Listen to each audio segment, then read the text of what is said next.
Celebration ಆಚರಣೆ ಮಾಡ್ತಾ ಇದ್ದೀವಿ.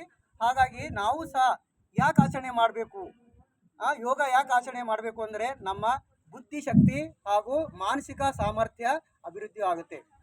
ಮಾನಸಿಕ ಸಾಮರ್ಥ್ಯ ನಮ್ದು ಅಭಿವೃದ್ಧಿ ಆಯಿತು ಅಂದರೆ ನಮಗೆ ಯಾವುದೇ ಕೆಲಸ ಮಾಡಬೇಕಾದ್ರೆ ಸರಿಯಾದ ರೀತಿಯಿಂದ ಕೆಲಸ ಮಾಡಬೇಕಾದ್ರೆ ನಾವು ಫಸ್ಟು ಯೋಗ ಕಲಿತುಕೊಳ್ಳೇಬೇಕು. ಪ್ರತಿಯೊಬ್ಬರೂ ಯೋಗಕ್ಕೆ ಟೈಮ್ ಕೊಡಲೇಬೇಕು.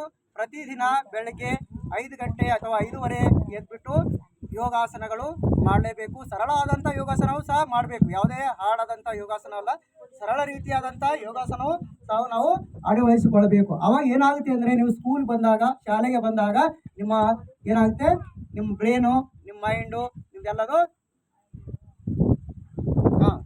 ಏನಾಗುತ್ತೆ, ನಿಮ್ದೆಲ್ಲ ಓದೋಕ್ಕೆ ಸರಳವಾಗಿ ಬರುತ್ತೆ. ಟೀಚರ್ ಏನು ಹೇಳಿದ್ದಾರೆ ಅದನ್ನು ಏನು ಮಾಡೋಕ್ಕೆ ಎಕ್ಸೆಪ್ಟ್ ಮಾಡ್ಕೊಳಕ್ಕಂತ ಈಸಿಯಾಗಿ ನಿಮಗೆ ಅಭಿವೃದ್ಧಿ ಆಗ್ತದೆ. ಅದಕ್ಕಾಗಿ ನೀವು ಯೋಗ ಪ್ರತಿದಿನ ಅಳವಡಿಸಿಕೊಳ್ಬೇಕಂತ ಹೇಳ್ತಾ ನಾನು 2 ಮಾತುಗಳು ಮುಗಿಸುತ್ತೇನೆ.